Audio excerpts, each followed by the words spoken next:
genética y tratamiento de semilla de soja de primera.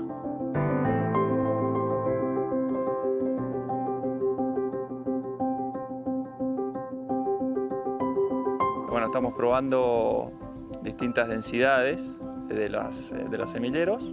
Cada semillero propone una densidad para la zona. Como asesor de la empresa, para nosotros es muy importante contar con la información que se genera a partir de los ensayos. Lo más importante para nosotros es este proceso de construcción, digamos, de las líneas, que viene de abajo hacia arriba, digamos, lo que tratamos de hacer, y generar líneas de trabajo que realmente respondan las preguntas que nos queremos contestar, ¿no?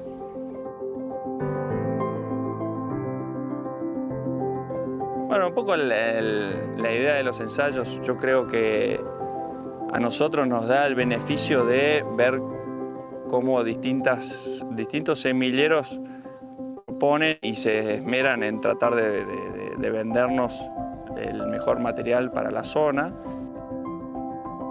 El mayor provecho de esto es participar, aprovechar a los técnicos que están sobre los ensayos, que están analizando los datos, que están mirando esta campaña y las 10 anteriores.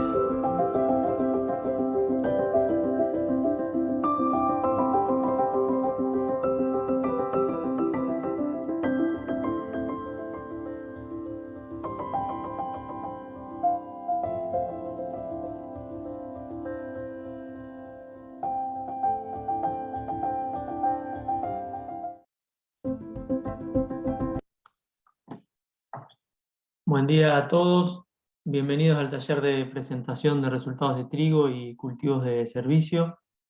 Queremos agradecerles a todos por estar presentes, conectados en este evento. Mi nombre es Federico Sorenson y soy coordinador de la Comisión de Agricultura de la región CREA Litoral Sur. Y tengo el honor hoy de acompañarlos como moderador del evento. También están presentes como panelistas Paola Ecclesia de INTA Paraná y Marcelo Di Napoli, nuestro director técnico del proyecto. Y además nos acompaña Federico Villut, también coordinador general de nuestra región.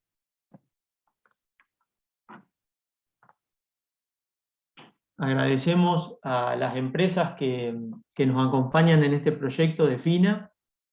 Las mismas son Klein, Don Mario, Illinois, Bioceres Semillas, BAF, Syngenta, Microvidas, Sumit Agro, Bayer, Bioseminis, Nidera Semillas, BUC, RACT, FMC, UPL, Timac Agro, Adama, Sumitomo Chemical y Limagrain. La dinámica del evento será con la disertación de nuestros oradores y al final de las exposiciones les daremos un espacio de preguntas. Estas preguntas van a poder ser recopiladas en el chat y trasladadas a los expositores al finalizar las dos instancias de presentación. Aprovechen el chat para comunicarse, para intercambiar y preguntar. Tengan en consideración mencionar quizá a quién va dirigida la pregunta para luego, ya que tendremos más de un orador, digamos. El orden del día será el siguiente que ven en pantalla. Arrancaremos en este momento con los aprendizajes que hemos obtenido en trigo en las últimas campañas, a través de la Comisión de Agricultura. Luego hablaremos sobre lo mismo, los aprendizajes en cultivos de servicio, con la mano de Paola, que comenté recién. Y finalmente, alrededor de las 9 de la mañana, vamos a terminar, luego de terminadas las presentaciones, vamos a abrir una instancia de preguntas hacia los oradores, para estar finalizando y cerrando alrededor de las 9:30 de la mañana. Esta jornada quedará grabada y se subirá al canal a YouTube, al canal de Litoral Sur, y a nuestra página web, que es www.crealitoralsur.org.ar. Como habrán visto, los micrófonos y cámaras de ustedes están apagados. Esto es para que podamos ver y escuchar correctamente a los oradores. Para las preguntas que no se puedan responder u otros temas relacionados al movimiento CREA, pueden enviarnos un mail a litoralsur@crea.org.ar y en la brevedad responderemos. Bien. En el primer bloque vamos a hablar, como les dije, les comenté recién, de aprendizaje en trigo, junto con Marcelo Di Napoli. Marcelo es nuestro director técnico, nos apoya en términos generales en el diseño de los ensayos y análisis de resultados. Su base de operación está en la zona de Mar y Sierra, digamos, en Buenos Aires, pero nos acompaña desde hace ya varios años en nuestra región Litoral Sur. Voy a arrancar con la primera parte.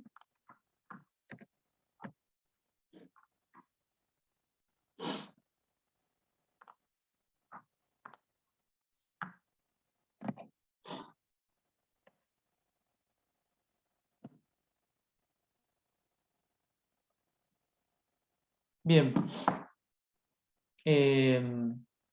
La primera parte que vamos a abarcar tiene que ver con genética, con los...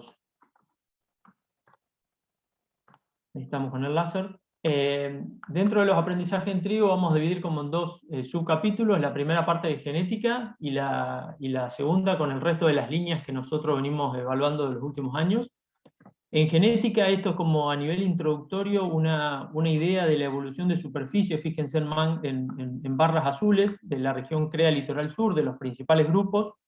Esta última campaña es una de las mayores superficies declaradas que tenemos, y en línea anaranjada tienen el rendimiento de cada una, que como pueden ver claramente tuvimos esta campaña uno de los menores rendimientos de los últimos 15 años, que ya vamos a ver en breve alguna causa, ¿no? Por otro lado, las variedades que más se vienen utilizando en la región son algarrobo y ceibo, que entre los dos, en promedio en los últimos 2 años, se han llevado alrededor del 60% de la superficie sembrada, y de esos dos, ceibo sigue bastante estable, digamos, en porcentaje declarada, pero algarrobo viene teniendo año a año alguna disminución de su superficie. Y como materiales un poco más nuevos, de los que vemos en las planillas, Baguette 620 y Ñandúay han llegado alrededor del 6% cada una en la última campaña. Y cuando uno hace alguna encuesta, algún cuestionario, sobre todo para lo que es asesores y demás, y miembros, vemos que hay una intencionalidad de reemplazo, y a causa de esto es que vienen también muchos de los ensayos y parte de esta presentación. Ese recambio está en muchos casos dirigido fuertemente por sanidad, ¿no?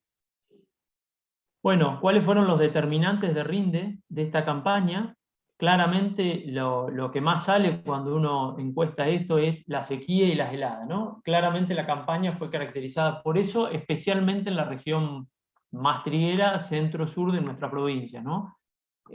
Por otro lado, en las regiones donde no fue tan afectado esto, como el norte, hubo algunos problemas de fecha de siembra, especialmente para los ciclos cortos, con precipitaciones que molestaron mucho en junio y se terminaron sembrando tarde los ciclos cortos, ¿no? Bien, ¿qué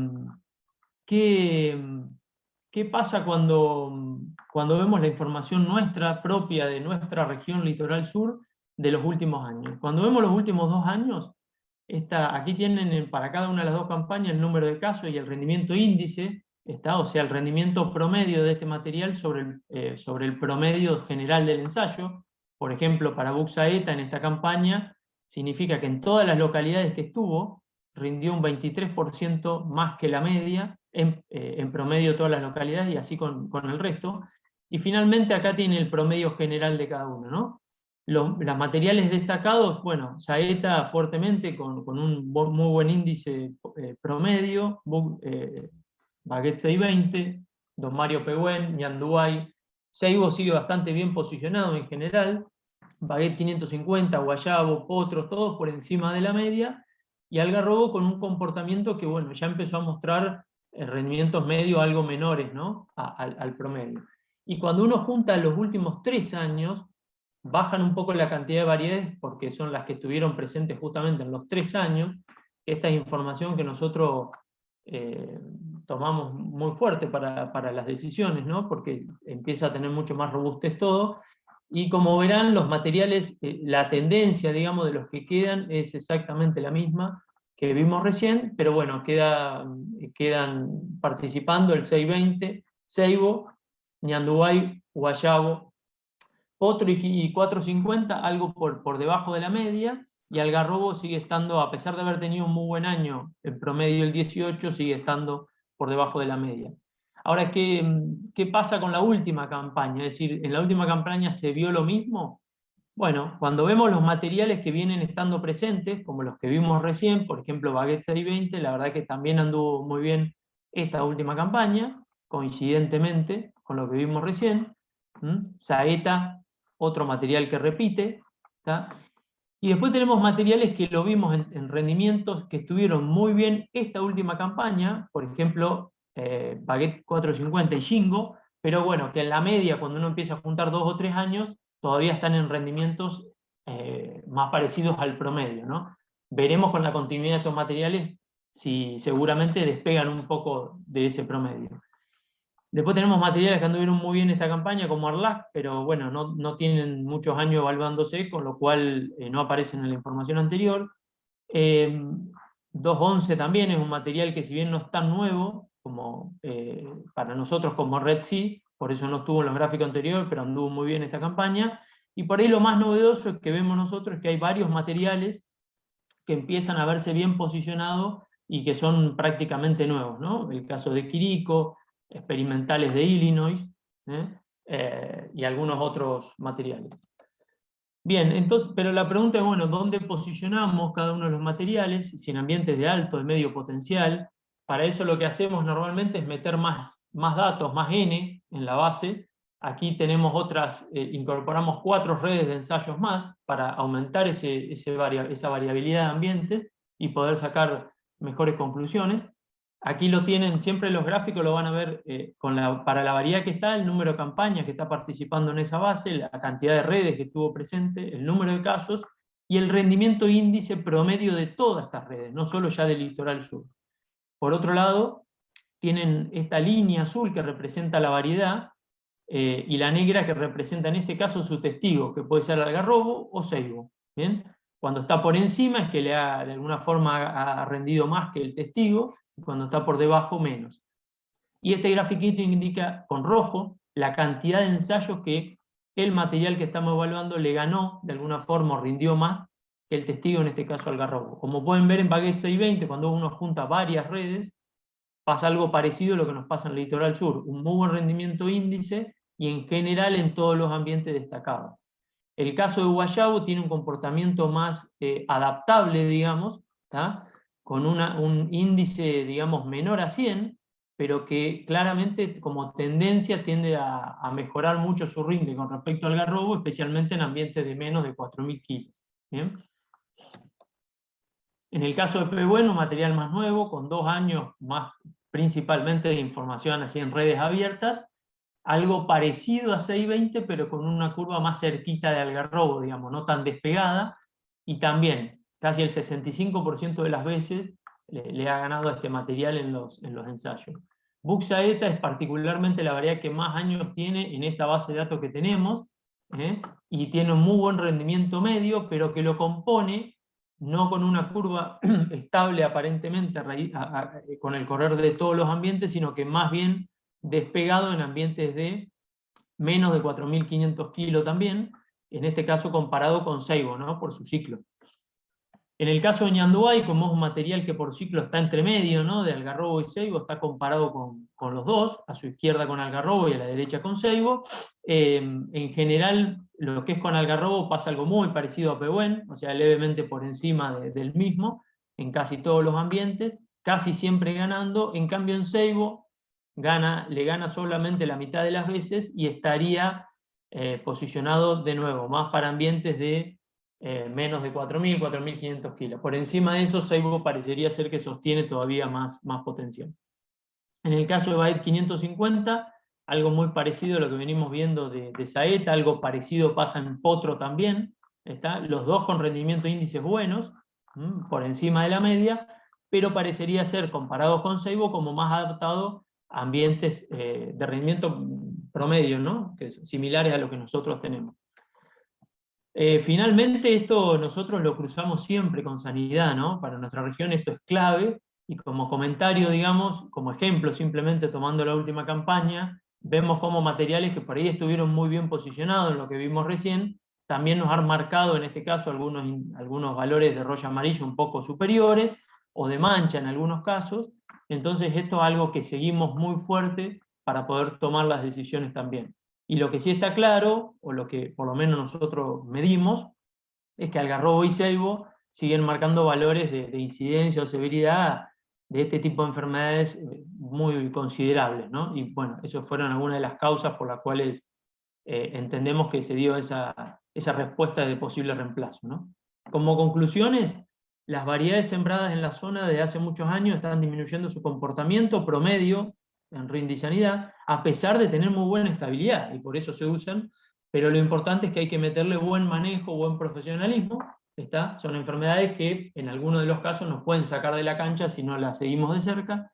Hay un abanico de variedades interesante en comportamiento de rinde y sanidad que tienen ya información sólida de 2 a 4 años para tomar decisiones, y hay muchas variedades nuevas introduciéndose en los ensayos, de las cuales parecería haber promesas interesantes. ¿Bien? Bueno, muchas gracias, y paso a Marce, si querés presentar tu pantalla, Marce, y darle nomás.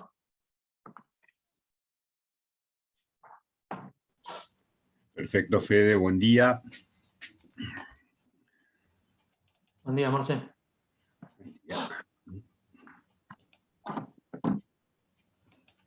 ¿Se ve la pantalla? Perfecto. Excelente. Bueno, haciendo honor al poco tiempo que tenemos disponible, vamos a hacer un ejercicio de síntesis y vamos a contarles a ustedes algunos aspectos de fertilización y de sanidad global, curasemillas y fungicidas foliares aplicados al cultivo de trigo. ¿Qué estamos manejando, viendo en cuestiones de fertilización? En primer lugar, es inexorable, cuando uno abarca este tema, poner los contextos. A partir de los excelentes trabajos que hacen de relevamiento los técnicos de INTA, podemos observar algunos aspectos. Es ineludible poner en valor cómo venimos con algunos parámetros de suelo, que en este caso materia orgánica como indicador global nos está indicando claramente, cuando comparamos las situaciones pristinas a la izquierda, pristinas son debajo del alambrado, parques, etcétera, respecto de lo que está pasando en situaciones de producción. Claramente vemos una degradación de suelos que no nos sorprende a nadie, nos disgusta, pero no sorprende a nadie, y particularmente en nuestra zona, aquí tenemos dos componentes importantes en este relevamiento de deterioro. Por un lado, claramente los desbalances de carbono a partir de situaciones pristinas, y por otro lado, en nuestra zona en particular, como decía, estas caídas violentas de niveles de materia orgánica tienen una componente de erosión, de pérdidas de materia orgánica por escorrentía, a pesar de los notables esfuerzos de sistematización para atenuar ese problema sigue existiendo. Bueno, en este contexto general de salud de suelo deteriorado, es donde se debe hablar de un aspecto importante de esto, que es el manejo nutricional. Cuando uno mira los indicadores, está muy claramente visto que los niveles de materia orgánica se corresponden, en la medida en que varían, hacia la baja lamentablemente. Hay otros indicadores de salud de suelo, como por ejemplo el NAN, el nitrógeno incubado anaerobio, que sigue esa tendencia de degradación, y por supuesto un indicador que utilizamos mucho como criterio de fertilización, pero también revela situaciones de deterioro, que es el fósforo. A la par que nos caen los niveles de materia orgánica, cae el potencial de mineralización de los suelos y cae la disponibilidad instantánea, por llamarlo de alguna manera, de nutrientes, en este caso representado por fósforo.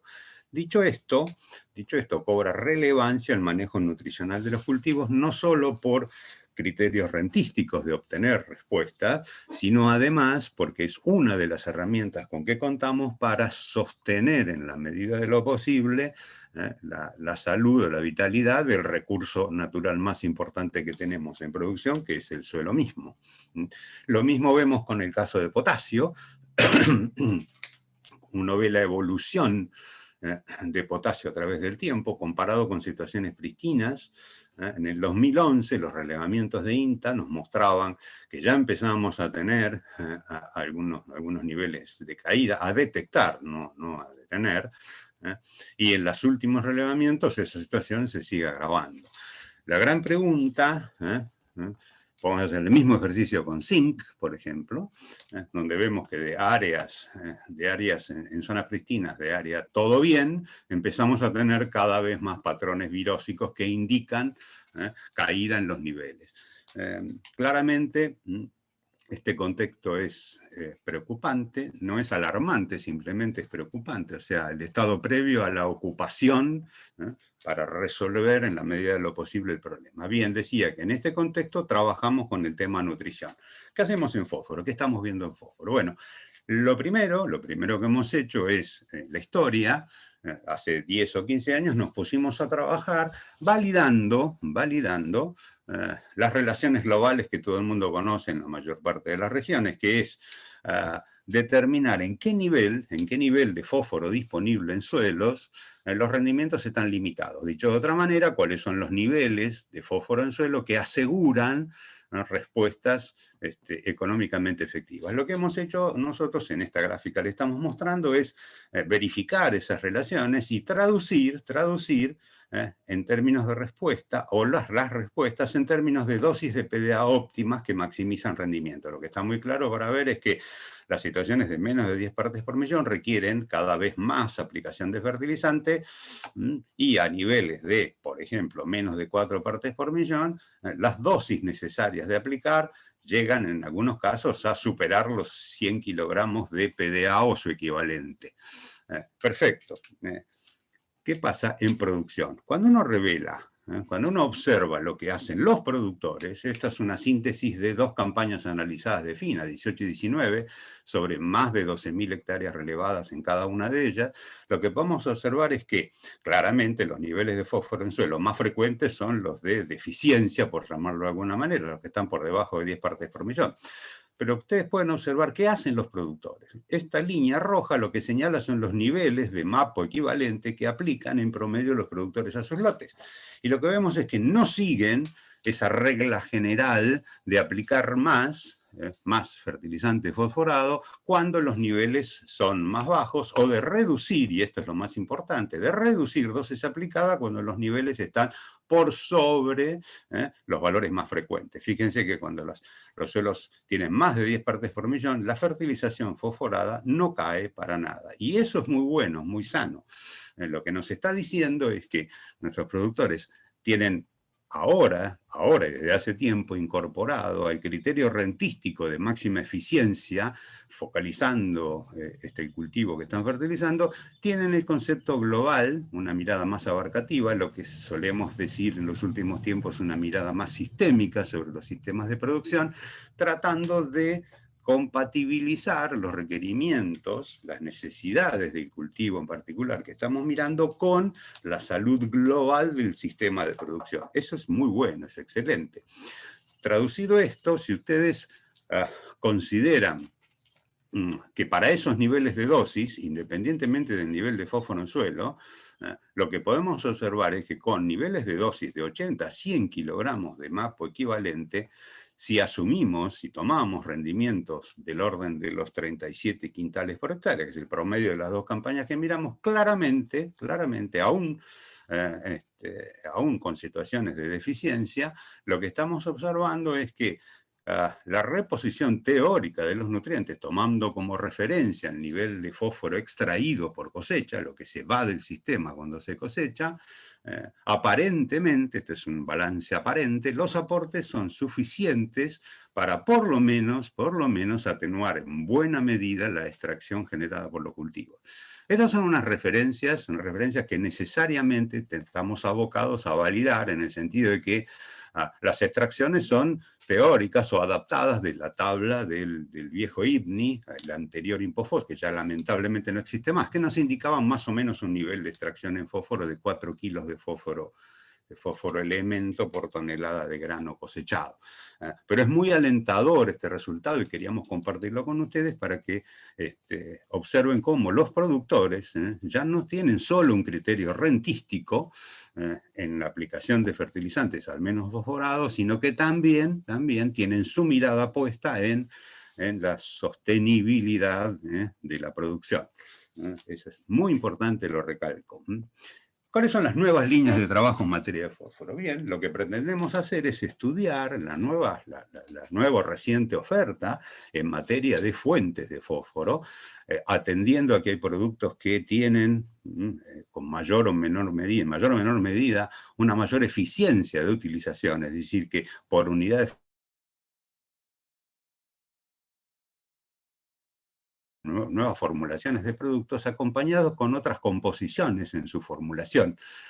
Aquí estamos mostrando resultados síntesis de 2 campañas, de ensayos de 2 campañas, donde vemos que las fuentes de alta eficiencia, comparado a dosis equivalente de fósforo contra las tradicionales, caso más, apuesta, esas fuentes de alta eficiencia que incorporan zinc más potasio, indican niveles de respuesta superiores a la fuente tradicional, en función claramente de la condición ambiental por un lado y las necesidades o los niveles de nutrientes, de potasio y zinc en este caso, que tienen los suelos.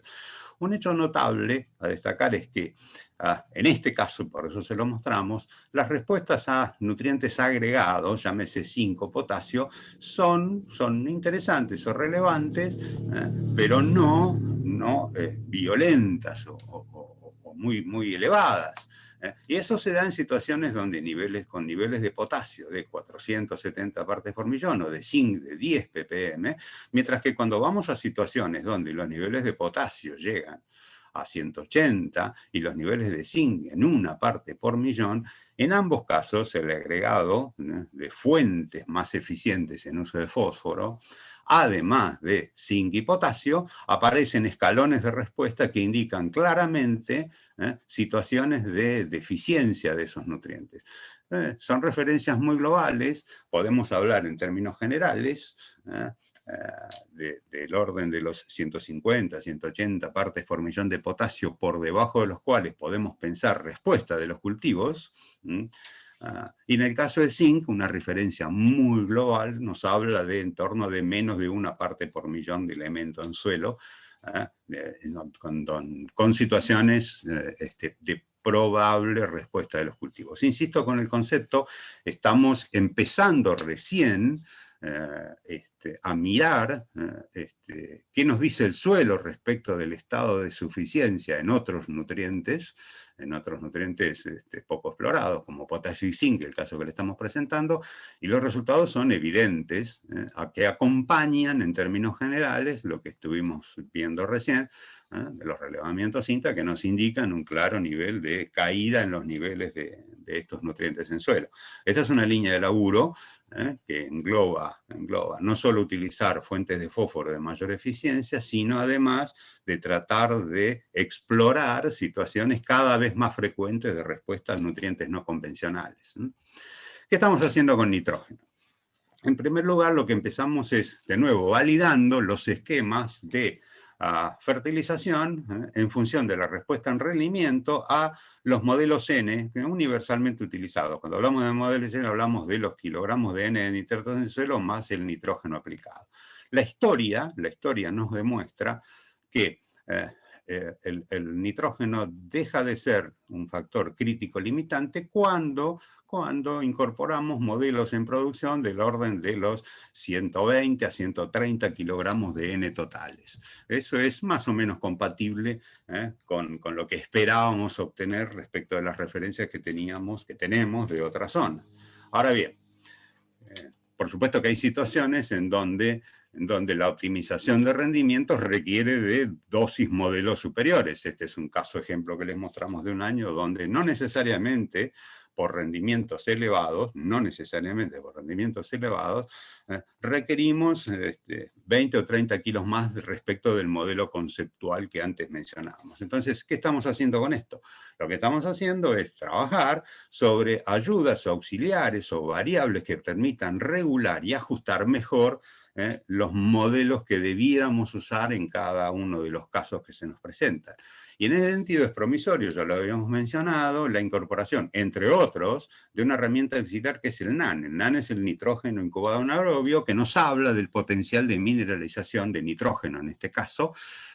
Entonces, a la par de experimentación muy fuerte, muy válida que está desarrollando INTA en ese sentido, cabe mencionar a Orsellet, como un técnico referente en esta materia, nos permiten generar alguna herramienta auxiliar que permita hacer un manejo más eficiente de los fertilizantes nitrogenados. Esto es en términos globales, hablando de fertilizante nitrogenado común.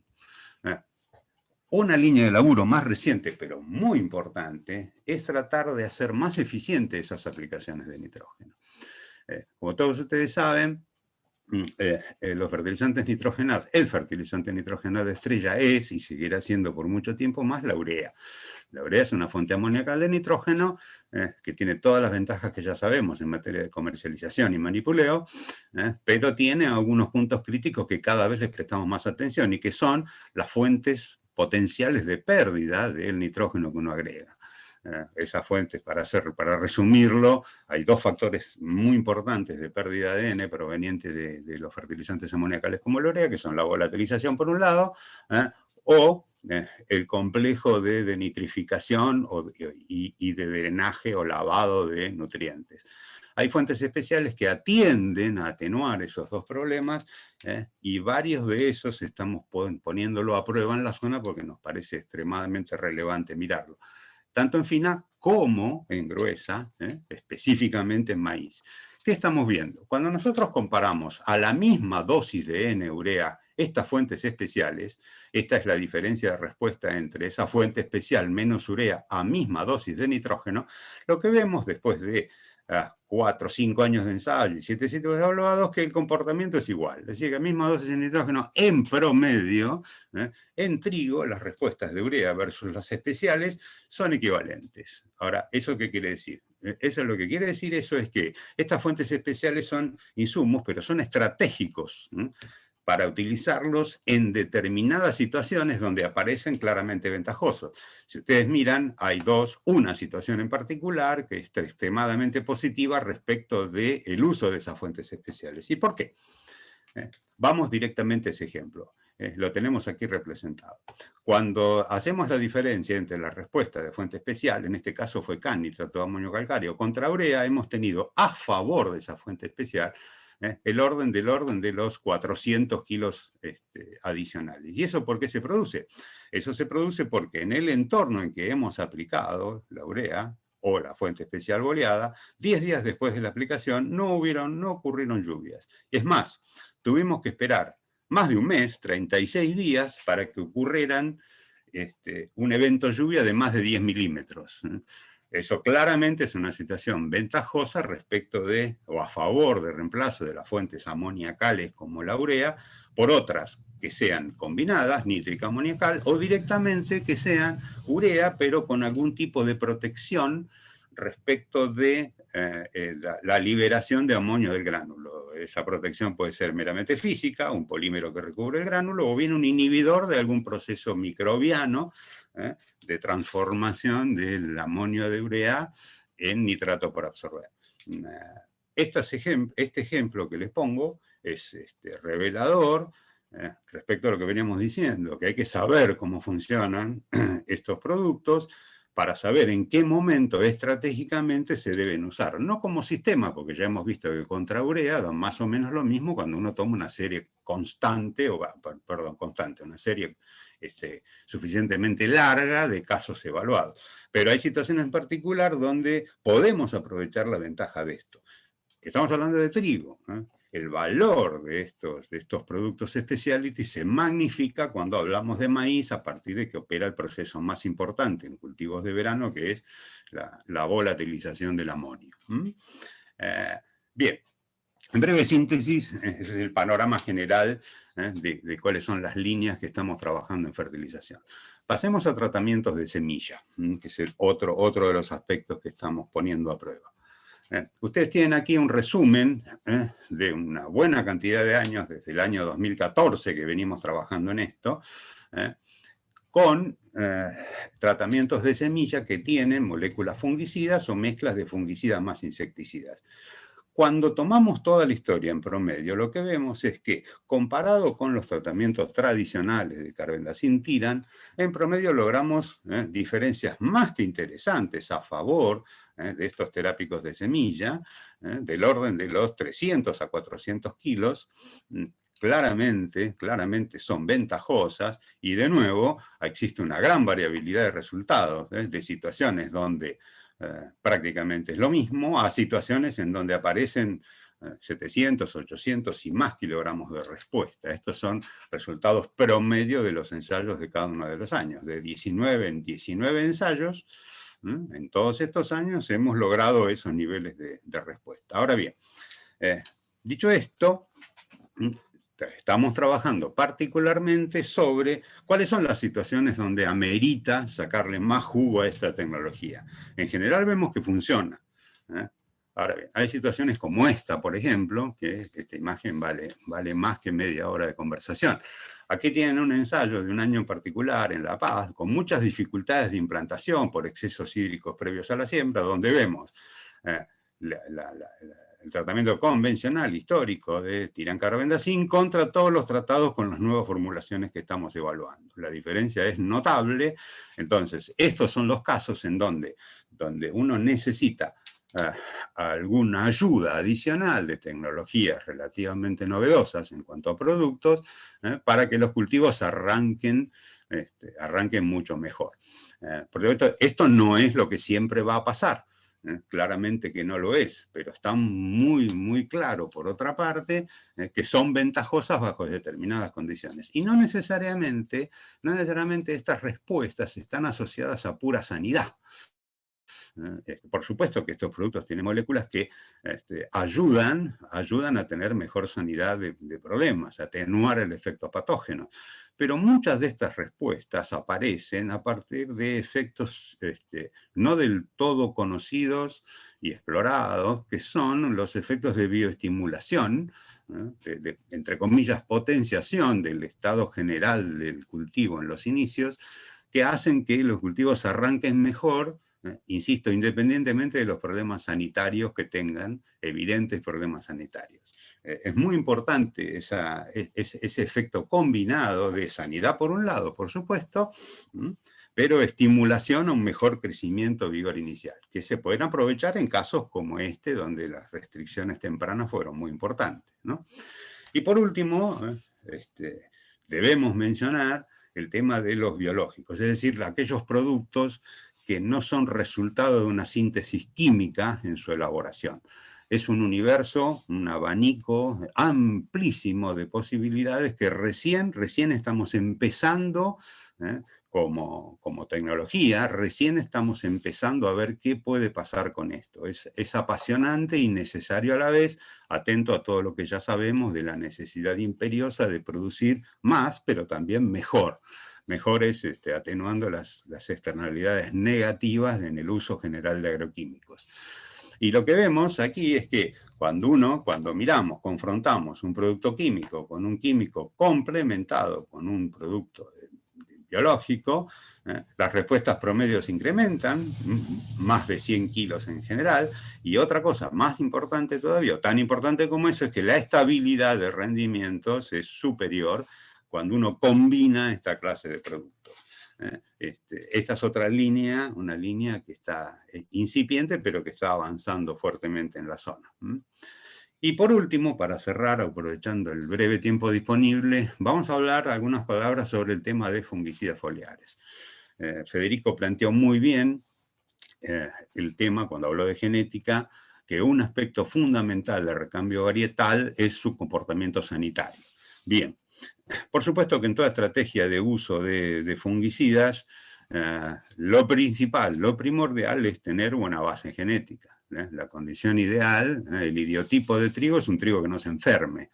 Ahora, mientras que los semilleros se rompen la cabeza tratando de ver cómo hacen eso, necesariamente, en muchas situaciones, la mayoría de las situaciones requieren el aporte de fungicidas. Y la tecnología de uso de fungicidas entonces se torna básico, fundamental. Nosotros tenemos dos grandes líneas de trabajo en esto. Uno es los momentos de aplicación de fungicidas, y otro es, por supuesto, evaluar a nivel de producto cuáles son los más convenientes para cada situación. Respecto del tema momentos de aplicación, nosotros hemos trabajado ya hace 3 años, y en promedio de 8 ensayos, cuando uno trabaja, estas son respuestas globales a los ensayos de fungicida. Todos estos dispositivos en 8 años de ensayos nos dieron una respuesta promedio a uso de fungicidas del orden de los 870 kilogramos por hectárea. Esto tiene dos puntas. Primero, la presencia de enfermedades cada vez más recurrente y de complejidad en las enfermedades.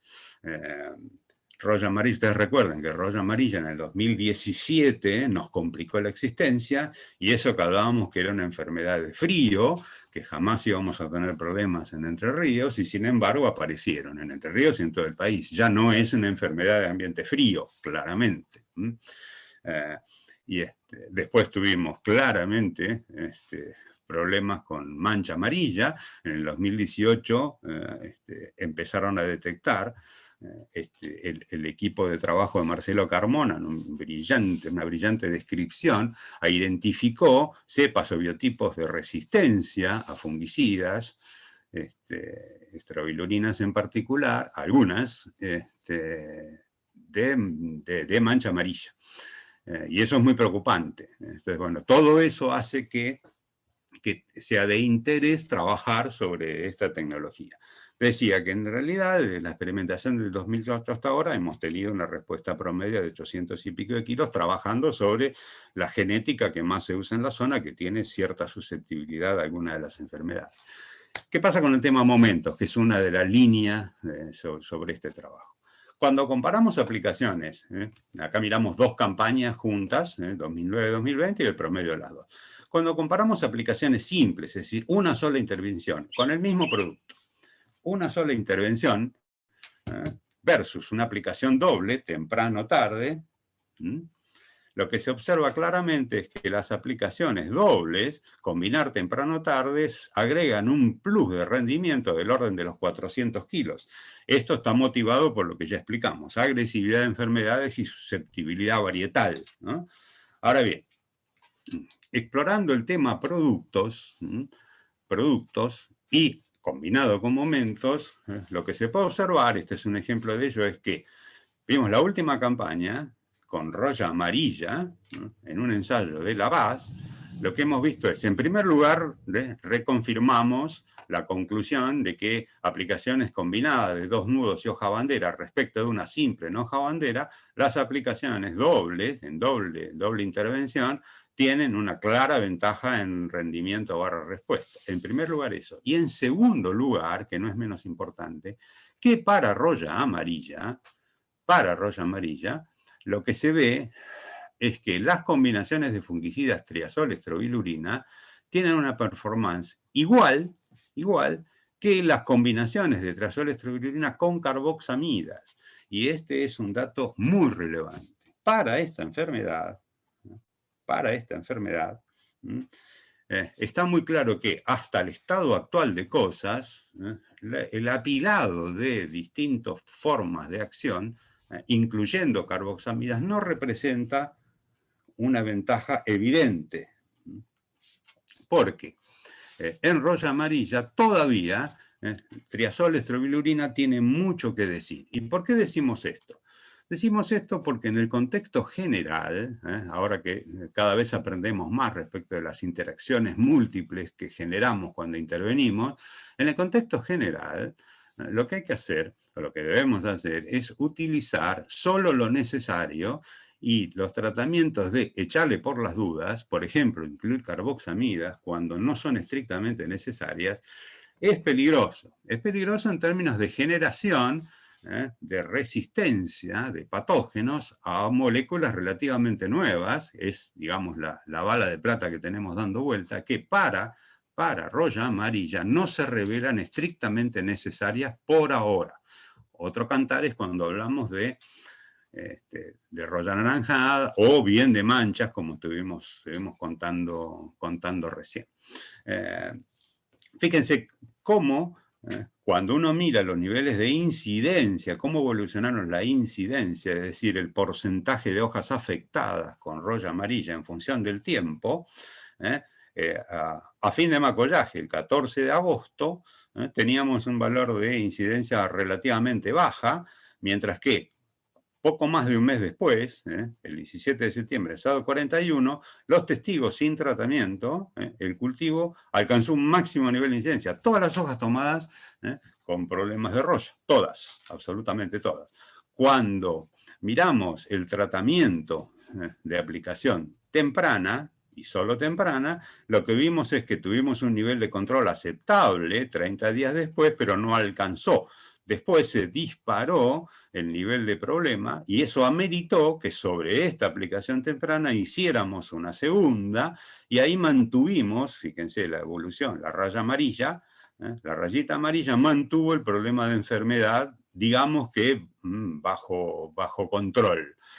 Y el hecho de hacer esa doble intervención nos representó una ventaja sobre rendimiento de 900 kilos respecto de una simple. Fíjense que una aplicación simple aplicado temprano, no anduvo mal, a pesar de que ya en la afloración de los cultivos claramente estaban muy tomados, porque la residualidad defeccionó. Pero el solo hecho de tener bajo control buena parte del ciclo, la primera mitad de la encañazón, con una sola aplicación, bastó para lograr 600 kilos de respuesta. Insisto, las dobles aplicaciones fueron claramente ventajosas, con 300 y pico de kilos de respuesta adicional. En breve síntesis.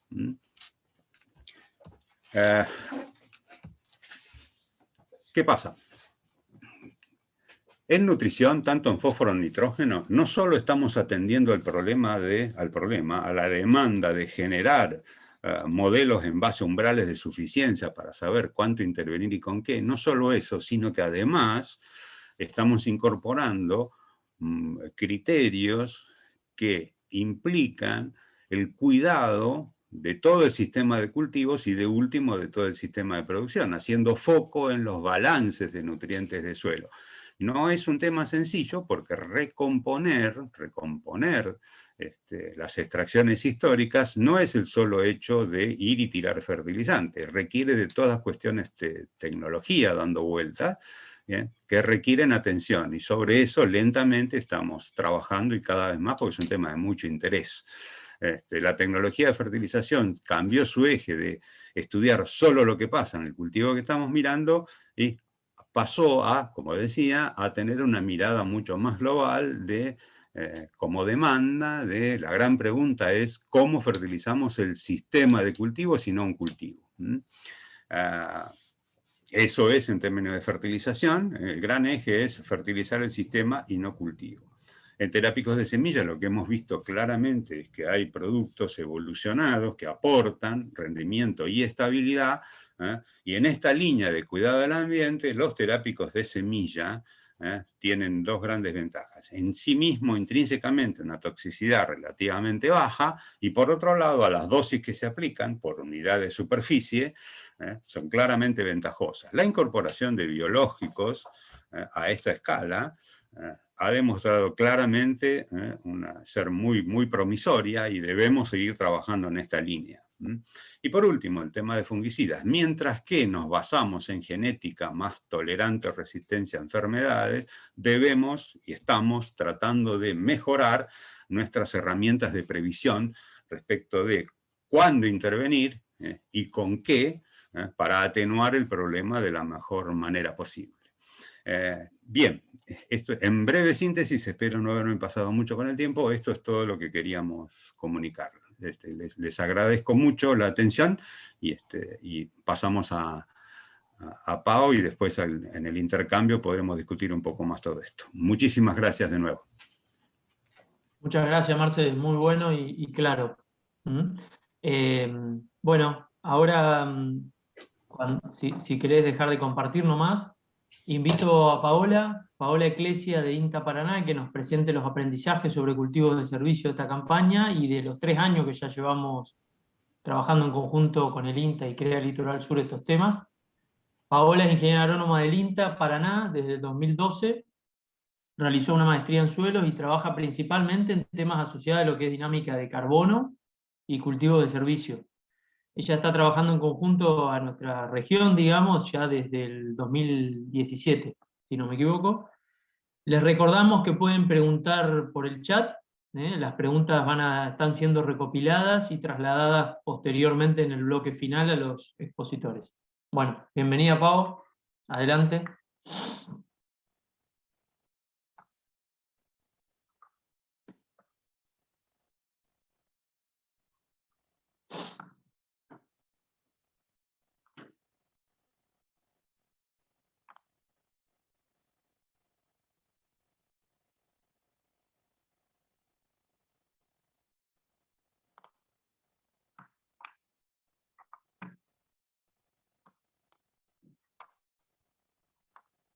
Está silenciada Pau, creo.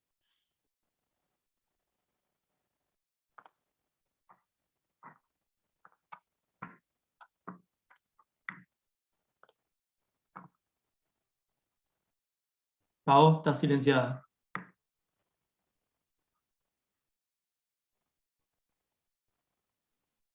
Ahí está. Hola, no me habían escuchado entonces. Muy buenos días. ¿Se puede ver bien la pantalla? Sí, Pau, lo que sí por ahí, si te parece, saca la cámara porque me parece que Sí, se escucha eso un capaz que poquito retrasa. entrecortado. ¿Ahí? ¿Se ve bien? Ahí mejora, Pau. Perfecto, Bueno, perfecto. listo. Bueno, muy buenos días. Les voy a comentar un poco respecto a los ensayos que venimos realizando con CREA en el tema de cultivos de servicio.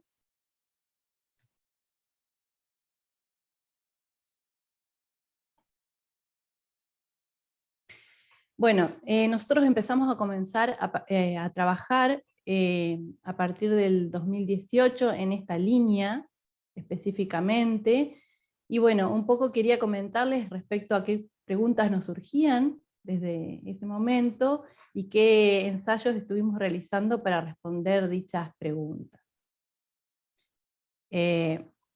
Bueno, las principales preguntas que nos realizábamos nosotros era principalmente ver un poco el comportamiento de los diferentes cultivos a nivel zonal, comportamiento en cuanto a la producción de biomasa de diferentes especies, y esto cómo repercutía en lo que sería el control de malezas, el aporte de nitrógeno para ciertos cultivos como maíz, y si la extracción de humedad que realizan estos cultivos podía llegar a afectar el rendimiento o afectar, digamos, en la humedad, principalmente al momento de siembra o posterior de los cultivos. Y bueno, si esto tenía algún efecto en el rinde de los cultivos. Entonces realizamos una serie de ensayos, no sé si molesta la barra, donde nos centramos principalmente en el efecto del cultivo antecesor vicia y consociados base vicia, donde consociados estamos hablando de que en algunos casos tenían alrededor de un 10% de avena o en algunos casos colza, pero la base principal es vicia, sobre maíz temprano, que era donde menos información existía, digamos, en ese momento, y es uno de los cultivos principales que se eligen en las secuencias de nuestra zona, digamos. También el efecto de cultivos como antecesores de soja y maíz tardío, ¿no? Bueno, le comento un poco la hoja de ruta que vamos a hacer. Veremos primero el efecto del antecesor vicia entonces y consociaciones en maíz temprano, es donde más nos vamos a detener. Mostraré las mediciones de biomasa en ese ciclo de cultivo, el rendimiento de maíz, por qué la vicia y las leguminosas deberían aportarnos nitrógeno, ¿no? Un poco comentarles eso, la disponibilidad de nitratos a la siembra de maíz, qué pasa con los nitratos después de la siembra, y en todo el ciclo de cultivo evaluando esto como en términos de mineralización. Diferentes rendimientos de maíz con fertilización, veremos también el efecto sobre la humedad de suelo, el efecto sobre la emergencia y el crecimiento de maíz, y luego pasaremos a comentar brevemente lo que hemos visto sobre el control de malezas en antecesores a soja y maíz tardío. Finalmente, veremos qué aprendimos en estos temas y qué preguntas nuevas nos surgen para seguir avanzando en estas líneas. Bueno, en respecto a lo que fue producción de biomasa y rendimiento de maíz, sin fertilización, les estoy mostrando, estos son a partir de los datos de la campaña 18-19 hasta la 2021, en ensayos que hemos realizado en la zona de Victoria, Dol, María Grande, Montoya, que está en el departamento de Victoria, en estos distintos años. Quiero comentarles que, a diferencia de estos cultivos cuando son utilizados como antecesor de soja y maíz tardío, cuando van a maíz de primera, lo que hacemos es realizar la supresión a fines de agosto, con lo cual estamos cortando bastante tiempo con anticipación el ciclo de lo que sería un cultivo de servicio, en este caso vicia. Entonces, como ven acá, las producciones de biomasa, si bien en la primera campaña, en el establecimiento El Mambú, de la zona de Victoria, fue una muy buena producción de 6.700 kilos, vemos que en las siguientes campañas estos rendimientos disminuyeron abruptamente, estas producciones de biomasa, y es lo más común de encontrar. Este año vino muy bien, fue un año húmedo, pero los años siguientes ya cayeron las producciones, que es lo más común encontrar en este caso. Producciones que van de 1.700 kilos a 3.000 kilos aproximadamente. Cuando vemos en los rendimientos de maíz, esto es sin fertilización, son solamente los testigos, con y sin vicia, o sea, este es el tratamiento de barbecho sin, y este es el con vicia. Vemos que el primer año no hubo diferencias de maíz, pero en los años siguientes, todos los maíces que provinieron de antecesor vicia, tuvieron caídas de rendimiento. Estas caídas fueron en el orden del 11% al 16% en la campaña 19-20, y fueron más pronunciadas aún en la campaña 2021. Entonces esto nos ayuda nos lleva a preguntarnos qué hipótesis podemos arrojar en base a estas disminuciones de rendimiento. Una hipótesis nos puede decir, bueno, podemos tener menor disponibilidad de nitrógeno que nos esté afectando el rendimiento de maíz. Nos puede afectar el agua, el consumo de estos cultivos, o bien podemos tener algún efecto sobre la emergencia y crecimiento inicial del maíz. Esta última variable la medimos en el último año de experimentación, o sea, durante la campaña 2021, ya que lo veíamos en forma visual, y bueno, en el último año lo tratamos de cuantificar.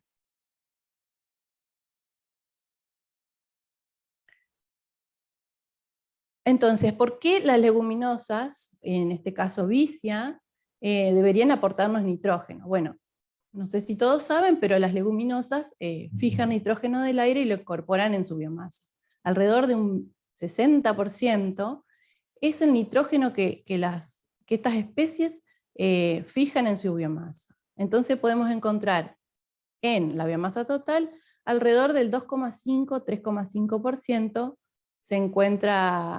tienen presente de nitrógeno. Entonces, si vemos, por ejemplo, en esta figura, en el eje Y, ven que se grafica la biomasa del cultivo y la mineralización. La biomasa es la curva verde, donde, por ejemplo, tenemos un 100% de biomasa acumulada en el momento de la supresión. En este caso, fíjense, si estamos hablando de maíz de primera, estamos en el mes de agosto, fines de agosto, y a medida que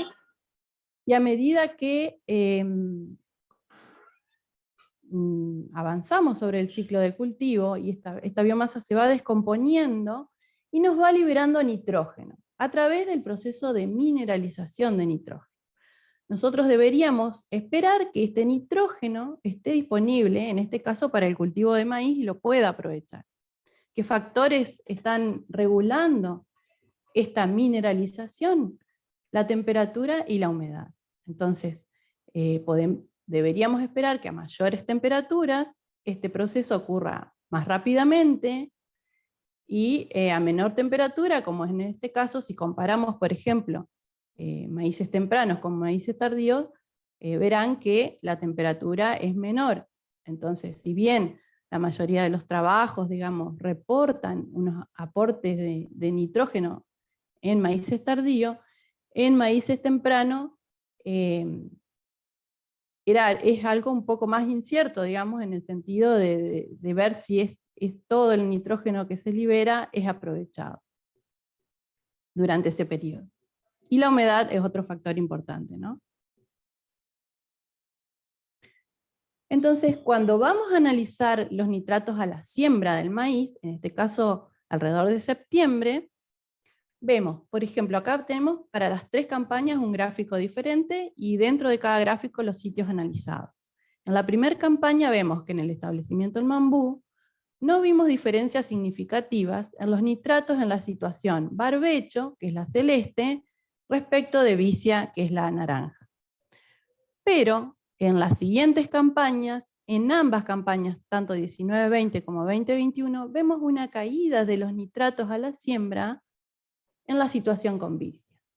En esta campaña, las disminuciones fueron de alrededor de entre 8 y 24 kilos de nitrógeno en forma de nitratos, y en la campaña 2021 las caídas fueron del orden del 15 y el 25% en cada uno de los sitios evaluados.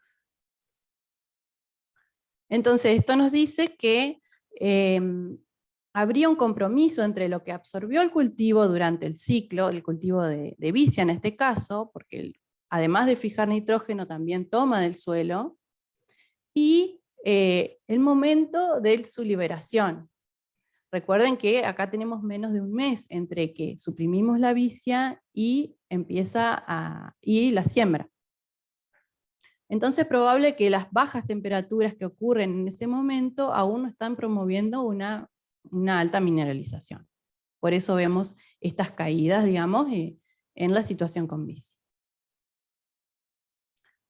¿Qué pasa con los nitratos después de la siembra? Nosotros evaluamos los nitratos en R1 y las cantidades de nitratos en suelo en cada una de las situaciones se igualan.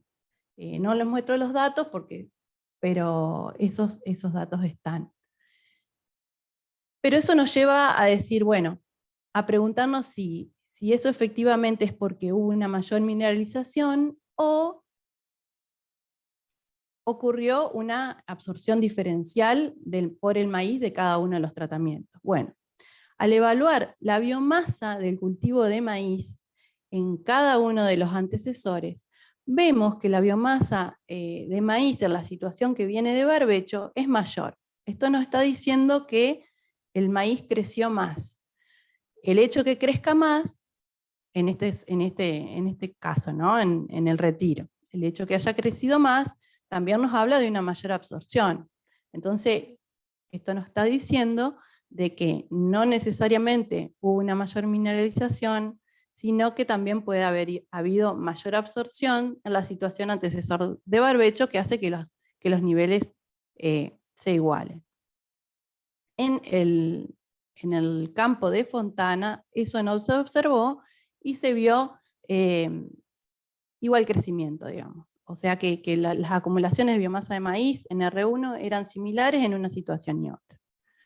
Pero cuando analizamos esto en la campaña 2021, también observamos el mismo patrón que se observó el año anterior en el retiro. O sea, que en la situación que venía de barbecho, el maíz acumuló mayor biomasa. Entonces, esto puede haber acarreado una mayor absorción de nitrógeno, y esos sean los valores que estamos viendo. ¿Qué pasa cuando analizamos el ciclo completo del cultivo de maíz? Acá estamos viendo la mineralización en cada uno de los sitios evaluados en la campaña 19-20, la mineralización de nitrógeno en todo el ciclo de cultivo, evaluado desde la siembra hasta madurez fisiológica. Vemos que la situación de barbecho, en general, es menor la mineralización respecto de vicia, con una diferencia en promedio de 34 kilos de nitrógeno por hectárea, con variaciones de 18 hasta 60, encontradas por cada uno de los sitios. Esto nos está diciendo de que efectivamente vemos mayor mineralización y un aporte de la vicia en el ciclo del cultivo de maíz. Y cuando analizamos esta mineralización y la tratamos de relacionar con el nitrógeno proveniente de la biomasa de la vicia, vemos que se relacionan positivamente. Esto nos está diciendo de que a mayor biomasa de vicia y nitrógeno en la biomasa, podríamos esperar una mayor mineralización. Con lo cual, el mensaje sería que tenemos que tratar de potenciar la biomasa de vicia y con una efectiva nodulación y fijación biológica. ¿Qué factores nos están? Esos son los factores que nos están influyendo, ¿no?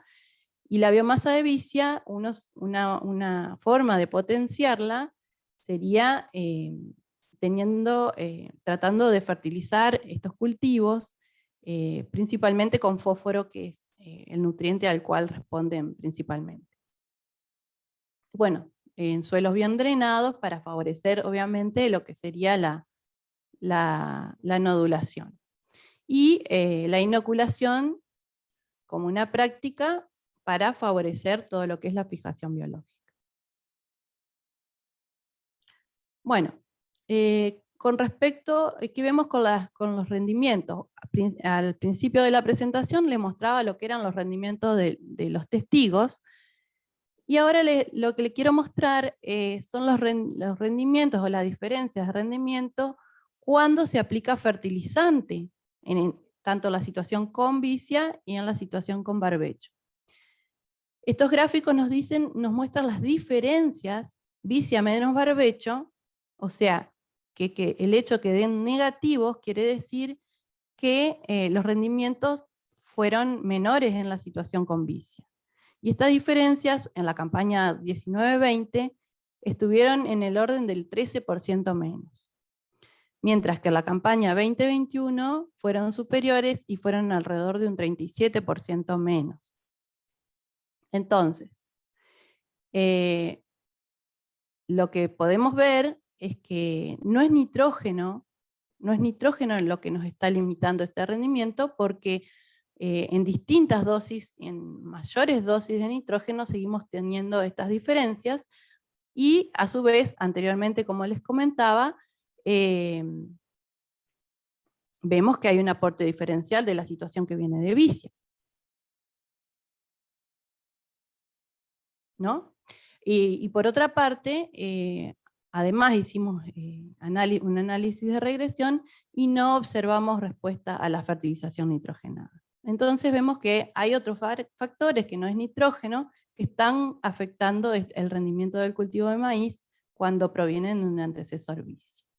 Cuando vamos a evaluar el agua, para ver las diferencias de humedad en cada una de las situaciones, vemos que en la situación que viene, esto es el momento de la supresión, el azul, y el rojo es el momento de siembra. Y es la diferencia del agua total en vicia menos barbecho, o sea, diferencias negativas dan a favor de barbecho, digamos. Analizamos en los 20 primeros centímetros y vemos que las diferencias son negativas al momento de la supresión y luego en las siembras se tienden a recuperar, pero en profundidad no llegan a recuperarse. Si nos fijamos en la tabla, acá muestran, digamos, los milímetros de diferencia. En la supresión tenemos 10 milímetros y en la siembra tenemos 2 milímetros de diferencia positiva, digamos, mostrando la recuperación, y en la profundidad son 36 milímetros y 31 milímetros, se tienden a recuperar, pero no se recuperan del todo. Las lluvias promedios ocurridas en un periodo de, en promedio, 27 días entre lo que fue la supresión y la siembra, en promedio fue de 42 milímetros. Digo promedio porque estamos considerando un promedio de todos los sitios y de las dos campañas consideradas, 19-20 y 20-21, para tomar este gráfico que fue con tendencias similares. Las lluvias variaron entonces entre 29 y 70 milímetros entre ese periodo, entre la supresión y la siembra del cultivo.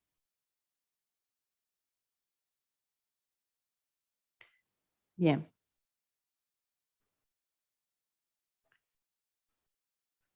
Entonces, luego lo que evaluamos fue el efecto del antecesor en la emergencia y el crecimiento del cultivo de maíz. Esto fue evaluado durante la campaña 2021 en los campos El Mambú y El Retiro, y bueno, en el estadio B2.4 vemos que el número de plantas se reduce en la situación con vicia. Lo mismo vemos en el campo en el establecimiento del Retiro. En ambas situaciones se reduce el número de plantas por hectárea. Cuando vemos la variable altura de plantas, ocurre lo mismo. Vamos en el estadio de B2.4, vemos una reducción, y en R1 también vemos una reducción. En ambos campos. Este es el coeficiente de variación, donde se muestra que también de esta variable, altura de plantas, no solamente se reduce la altura de planta, en la situación con antecesor vicia, sino que también es más variable. Cuando vemos el número de hojas expandidas, obviamente sigue el mismo patrón. Vemos una reducción y con un coeficiente de variación superior en la situación con vicia. Esta es una foto de este periodo de evaluación en uno de los campos. Entonces, resumiendo, vemos menor stand de planta con antecesor vicia, menor crecimiento y desarrollo evaluado a través de la altura y del número de hojas, y mayor variabilidad en el crecimiento de planta. Bueno, como conclusión, bueno, estas serían las variables que podríamos intuir, digamos, cuáles serían las variables que podrían estar afectando el rendimiento del cultivo. Y bueno, esto nos indicaría que necesitaríamos mejorar estas deficiencias en el stand de implantación y que nos mejoren el crecimiento inicial del cultivo de maíz en las situaciones que vienen de cobertura.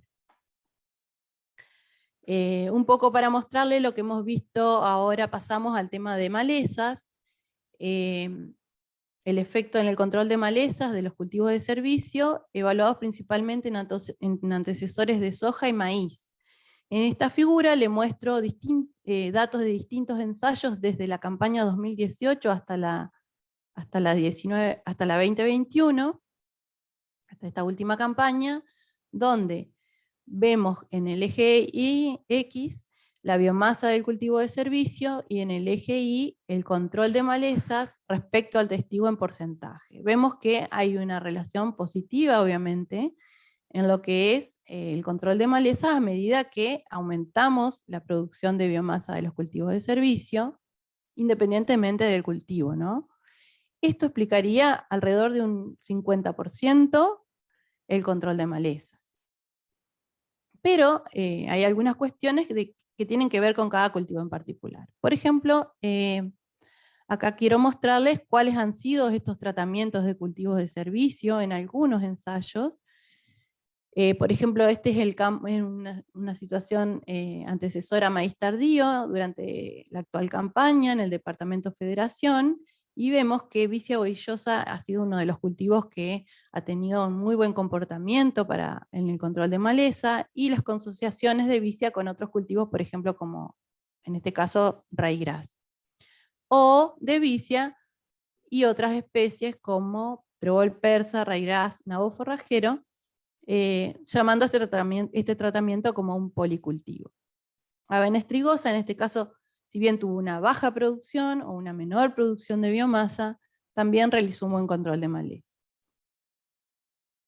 Y otras consociaciones como trébol persa y avena estrigosa fueron disminuyendo ese efecto de control, digamos, siendo también trébol persa no mostró una situación muy competitiva en este año en particular, especialmente también porque fue un año muy seco que no favoreció demasiado la producción de biomasa de esta especie. Este patrón, digamos, estos puntos que por ahí nos bajan un poco el R cuadrado y nos están explicando en términos de biomasa, podríamos explicarlo en otras cuestiones que tienen que ver con cosas particulares de cada especie. Por ejemplo, centeno, que tiene otras habilidades competitivas, como son la producción de sustancias alelopáticas. Bueno, avena estrigosa, si bien en ciertos casos tiene buen comportamiento, vemos acá en este caso no tanto. Puede ser, pensamos que puede ser un cultivo que deja pasar mucho la luz en algunas situaciones.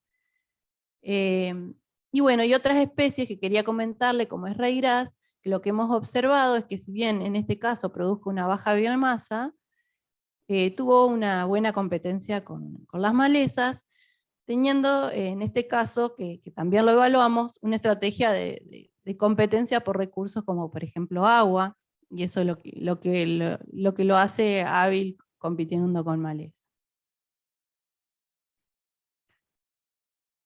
Bueno, finalmente, que lo que aprendimos en base a estos resultados, que las situaciones con antecesor base vicia tendieron a disminuir el rendimiento de maíz temprano entre un 13 y un 37% en promedio, dependiendo del año y del sitio.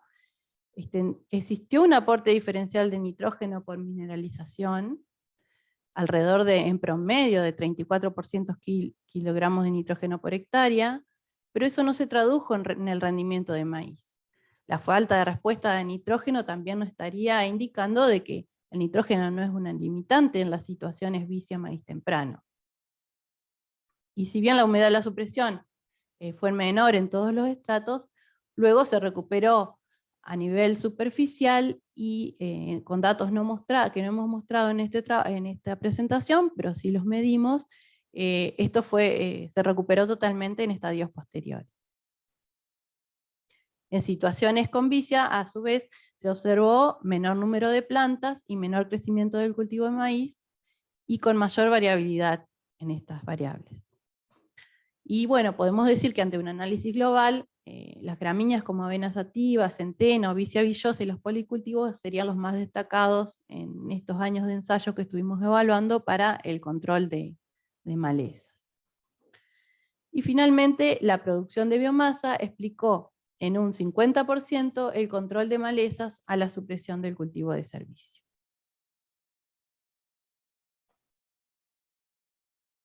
Bueno, ¿qué preguntas nuevas nos surgen a raíz de todos estos resultados que hemos venido teniendo en estos últimos años?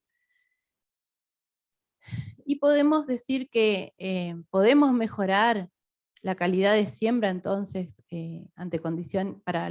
para mejorar las condiciones de crecimiento inicial del cultivo, y ver si esto se traduce en mejorar un rendimiento con un antecesor vicia o con un antecesor de cultivos de servicio. Aparecen en este caso nuevas plagas o variables a considerar en las situaciones que tienen cobertura. Eso deberíamos evaluarlo también, si no es un efecto de alguna plaga que tenga implicancias en lo que son las emergencias. que deberíamos ajustar manejos para potenciar la producción de biomasa, porque vimos que el nitrógeno en biomasa es una variable muy importante a la hora de potenciar la mineralización en las situaciones que vienen de vicia y que van a maíz. Y podríamos esperar un aporte residual de nitrógeno para trigo dentro de una secuencia vicia maíz trigo. Esa es una de las preguntas que también nos hacemos, y en los ensayos lo que estamos haciendo es tratar de evaluar ese nitrógeno residual, que puede ser que no lo haya tomado el maíz, pero que quede remanente para el trigo posterior. Y queremos también ver que además de vicia, ¿qué otras alternativas podemos considerar como un antecesor de maíz temprano como cultivo de servicio, y que es algo que no se ha evaluado a nivel zonal? También otra de las preguntas, a raíz de lo que es el control de malezas, es si podemos reducir herbicidas y ser efectivos en un control de malezas utilizando supresión a través de un rolo. Esto es muy importante, no solo en sistemas agroecológicos, sino en sistemas también con intensificación sustentable, donde estamos tratando de reducir el uso de herbicidas. Bueno, ha sido todo, y bueno, muchas gracias por su atención. Y bueno, si hay preguntas, no sé, Fede. Gracias, Pau. Dejo de compartir. Muy bueno, sí, correcto. Bueno, vamos a dar lugar al bloque de preguntas y de intercambio. Entre Fede Villud y yo vamos a transmitir un poco las preguntas que fueron llegando por el chat. Fede, ¿querés arrancar? Bueno, bárbaro. Vamos con la primera pregunta. La primera pregunta, hablaron sobre todo Marcelo. A ver, un segundito, hay un eco, ¿no? Sí, Fede. A ver si mejora ahí. Perdón, Marcelo habló de sumar NAM, porcentaje materia orgánica y fósforo como herramienta de diagnóstico para ajustar los modelos de nitrógeno en trigo, ¿no? Entonces, de cara a la nueva campaña, ¿cómo sugiere implementarlos? ¿Sí? ¿Cuáles serían los umbrales para cada indicador para sumar al ajuste de los modelos de trigo? Marce. Hola. ¿Se escucha, Marce? Perfecto. Sí, sí. Excelente. Bueno,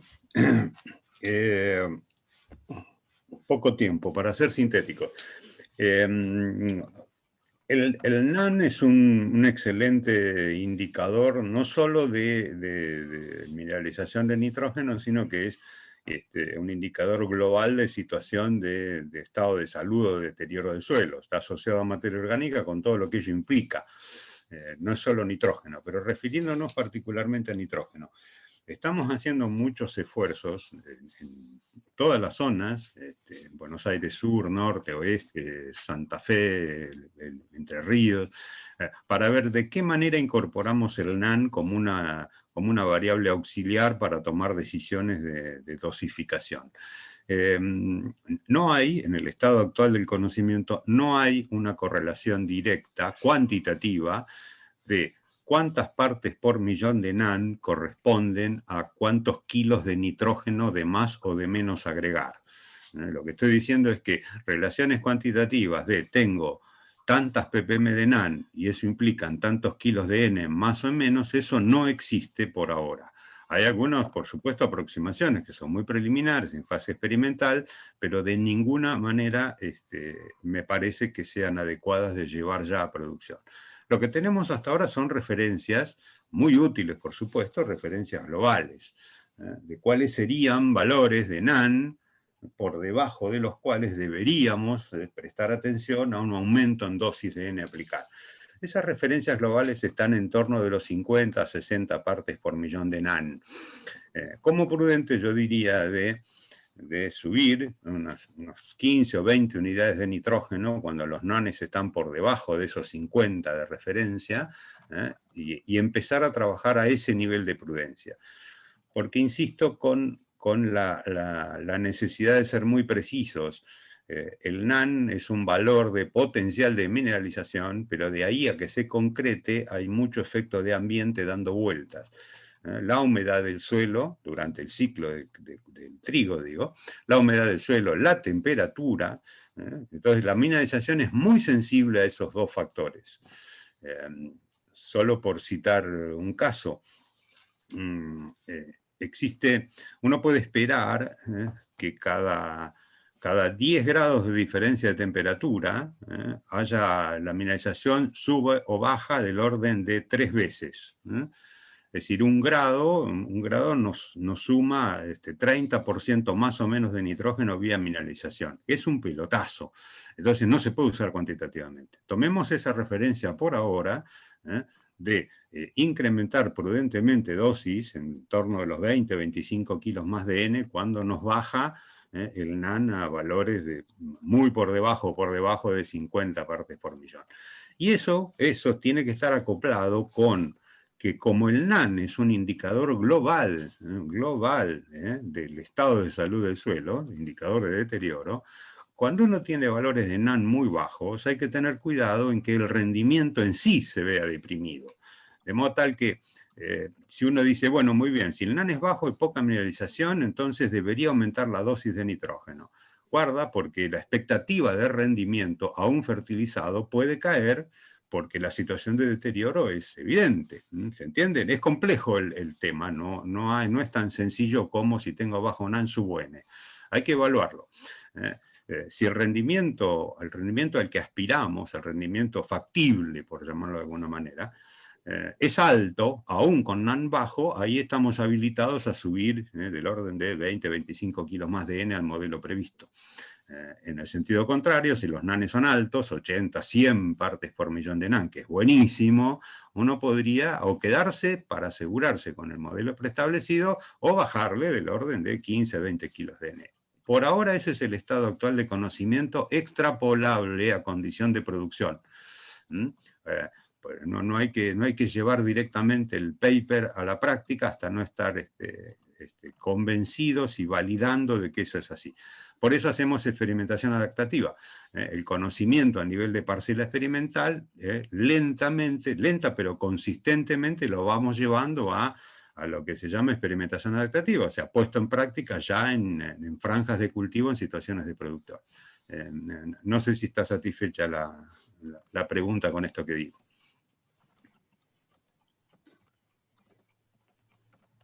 Hola. Bien, Marce, perfecto. Genial. Gracias. Pasamos, si les parece, a una pregunta para Paola. Pau, ¿podemos suponer un desfasaje entre la demanda de N del maíz y el aporte de la vicia? ¿Y cómo esto lo podríamos mejorar con algún tipo de labranza o anticipando el quemado o con alguna medida de manejo? Bien. Estimo de que no es el problema debido a que hemos realizado los tratamientos cruzados de fertilización y aún con altas fertilizaciones seguimos viendo estas diferencias, digamos. Entonces, estimo que no es por un desfasaje de entrega de nitrógeno, sino que hay otras variables fuera de nitrógeno que nos estarían involucrando, digamos, explicando estas diferencias de rendimiento. Entonces yo pienso que no sería un problema de desfasaje por el hecho de que no hemos visto problemas con nitrógeno, digamos. Y a su vez hemos hecho estas evaluaciones en B6 también, y bueno, encontramos un patrón de recuperación también de N en el estadio más temprano, digamos. Entonces, si bien no mostramos los datos porque no lo analizamos en todos los sitios. Sí, uno si realiza una labranza convencional, estaría pudiendo acelerar el proceso de mineralización. pero no lo hemos evaluado, digamos, nosotros a esa práctica. Pero sí, si uno esperaría acelerar la miniaturización, seguramente una labranza te estaría acelerando, digamos. Pero no ha sido una de las evaluaciones que realizamos en estos trabajos, digamos. Permítame No sé si... complementar, perdón, permítame complementar lo que estaba comentando Paola. En agronomía no es un dogma de fe, es una disciplina científica, por lo tanto, no descartamos ninguna práctica o herramienta. Por ejemplo, laboreos. De nuevo, no estamos diciendo que hay que volver a disquear o arar toda la superficie donde tengamos algún problema de implantación. Esa no es la propuesta. Pero tampoco se descartan trabajos estratégicos de intervención mecánica. De hecho, estamos promoviendo supresión de los cultivos de servicio vía mecánica, a través de rolos, etc. El problema de la baja de rendimiento de maíz cuando se implantan sobre cultivos de servicio posiblemente tenga que ver con algo que estuvo mostrando Paola. Las calidades de implantación empiezan a ser críticas ahora. Primero por volúmenes de rastrojo y segundo por cuestiones de temperatura de suelo, ¿no?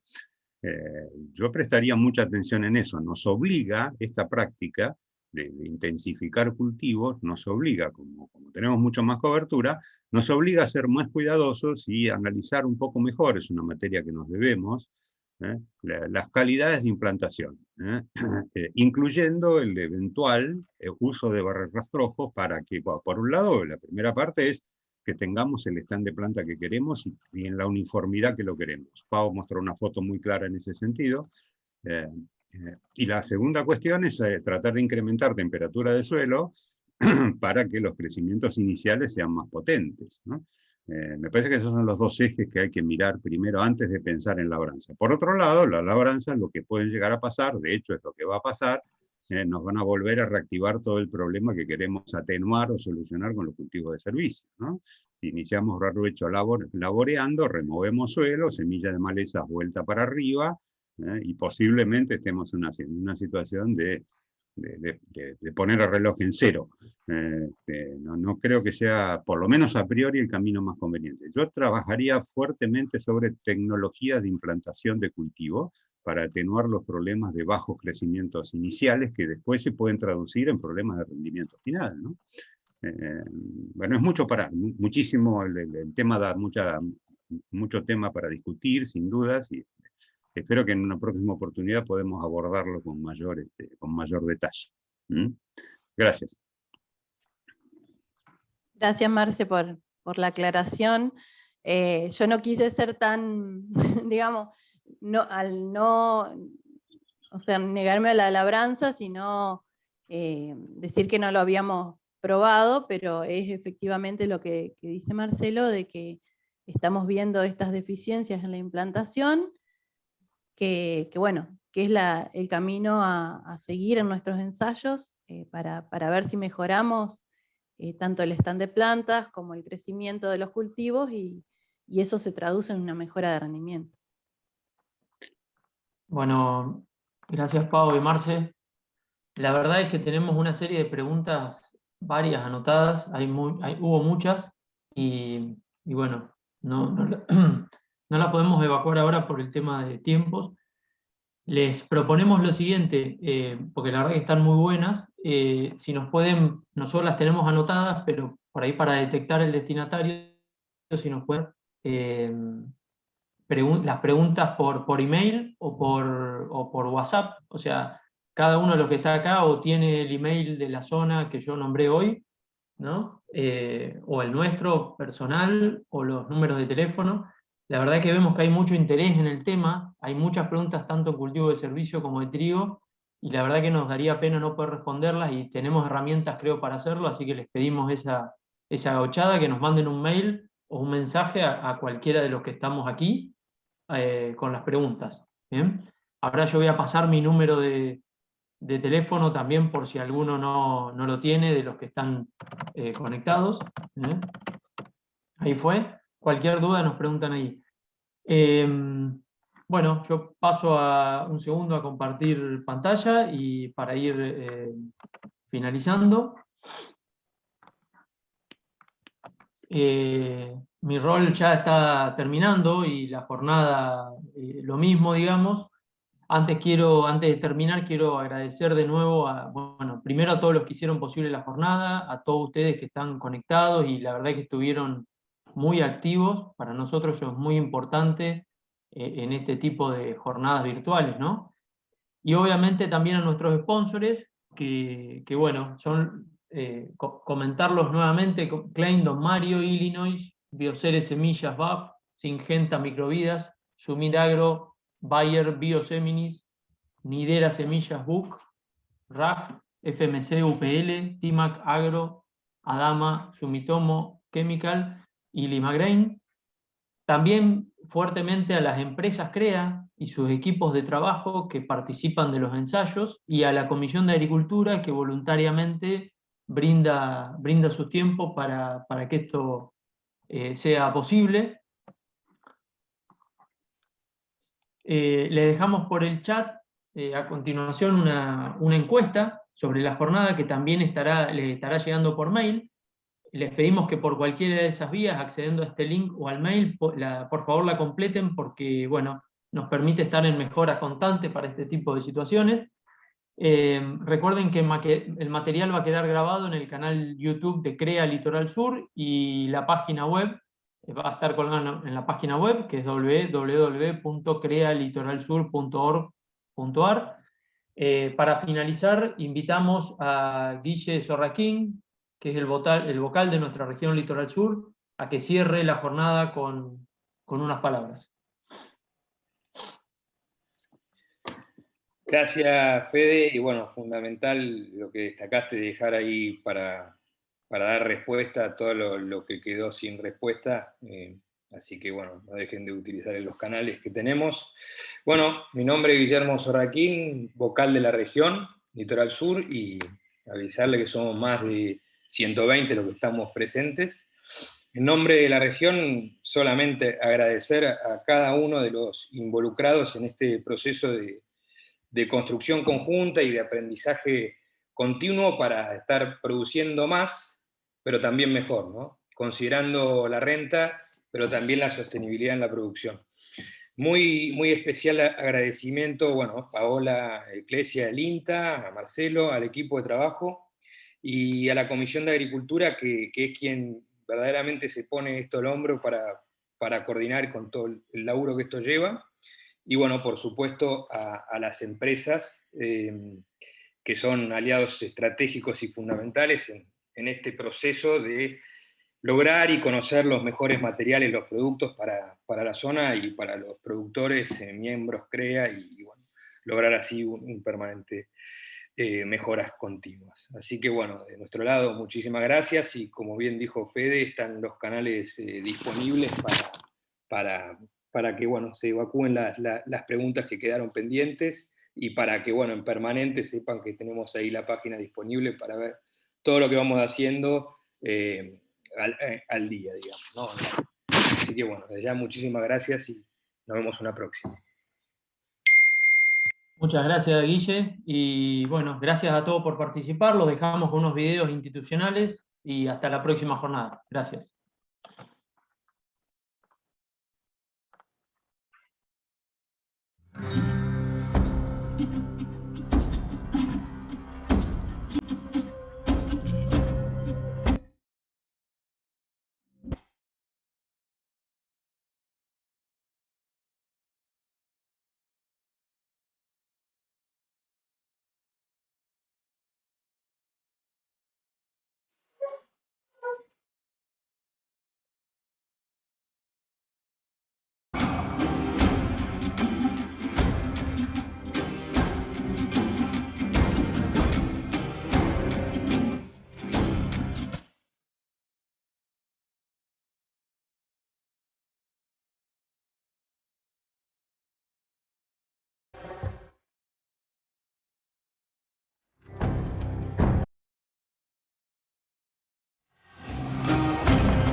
El campo argentino es referente mundial en innovación.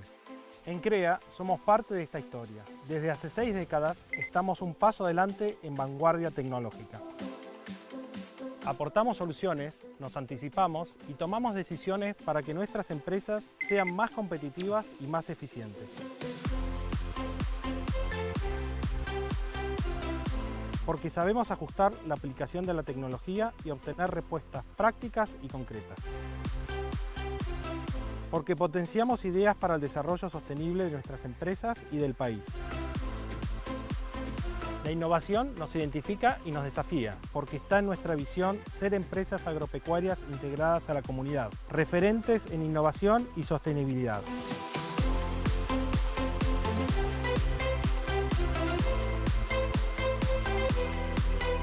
Somos innovación, somos CREA.